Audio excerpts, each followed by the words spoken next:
1 Samuel capítulo 13. Saul já era adulto quando se tornou rei e governou o povo de Israel 2 anos. Ele escolheu 3.000 israelitas e mandou todos os outros de volta para casa. 2.000 estavam na cidade de Miquimás e na região montanhosa de Betel. 1.000 homens ficaram com seu filho Jonatas na cidade de Gibeá, no território da tribo de Benjamim. Jonatas matou o comandante filisteu em Geba, e os filisteus ficaram sabendo disso. Aí Saul mandou mensageiros para tocarem corneta por todo o país, chamando os hebreus para a guerra. E todo o povo ouviu esta mensagem. Saul matou o comandante dos filisteus, e agora eles estão com ódio dos israelitas. Então o povo respondeu ao chamado e foi juntar-se a Saul em Gilgal. Os filisteus se reuniram para lutar contra os israelitas. Eles tinham 30.000 carros de guerra, 6.000 cavaleiros e tantos soldados quantos os grãos de areia da praia do mar. Foram até Miquimás, a leste da cidade de Bet-Avém, e acamparam ali. Os israelitas perceberam que estavam sem saída e numa situação muito difícil. Alguns se esconderam em cavernas e em buracos, e outros entre rochas, em covas e em poços. Outros ainda atravessaram o rio Jordão e foram para as terras de Gade e de Gileade. Saul havia ficado em Gilgal, e o povo dali estava apavorado. Seguindo as instruções de Samuel, Saul esperou 7 dias. Mas Samuel não foi até lá, e o povo começou a abandonar Saul e sair dali. Então Saul lhe disse: traga os animais para o sacrifício, que é completamente queimado, e para as ofertas de paz. Ele ofereceu o sacrifício, e quando estava terminando, Samuel chegou.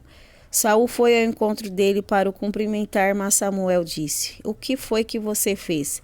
Saul respondeu: eu percebi que o povo estava me abandonando e indo embora. Você também não veio como havia prometido, e os filisteus já estavam reunidos em Miquimás. Aí eu pensei: os filisteus vão descer a Gilgal para me atacar, e eu ainda não tentei conseguir a ajuda de Deus, o Senhor. Então achei que tinha de oferecer o sacrifício. O que você fez foi uma loucura, respondeu Samuel. Você não obedeceu à ordem do nosso Deus. Se tivesse obedecido, ele teria deixado que você e os seus descendentes governassem o povo de Israel para sempre. Mas agora você não continuará a governar. Você desobedeceu ao Senhor e por isso ele vai encontrar um homem do tipo que ele quer e o fará chefe deste povo. Aí Samuel saiu de Gilgal e foi embora. Saul, acompanhado pelo resto do povo, também deixou Gilgal e foi para junto dos seus soldados, em Gibeá, no território da tribo de Benjamim.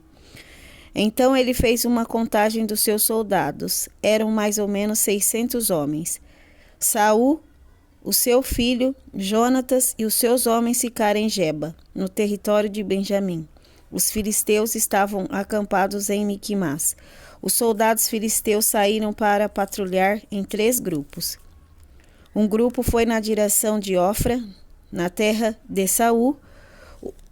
O outro seguiu rumo a Bet-Horon e o terceiro na direção do monte, de onde se avista o vale de Zeboim e o deserto.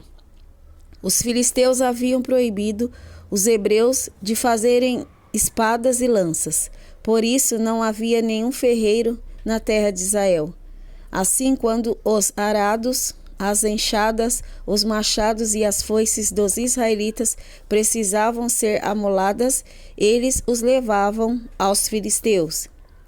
Estes cobravam caro dos israelitas para afiar machados e ferrões de tocar bois, e mais caro ainda para afiar arados e enxadas. Por isso, no dia da batalha, nenhum soldado israelita tinha nem espada nem lança. Só Saul e o seu filho Jonatas é quem tinham.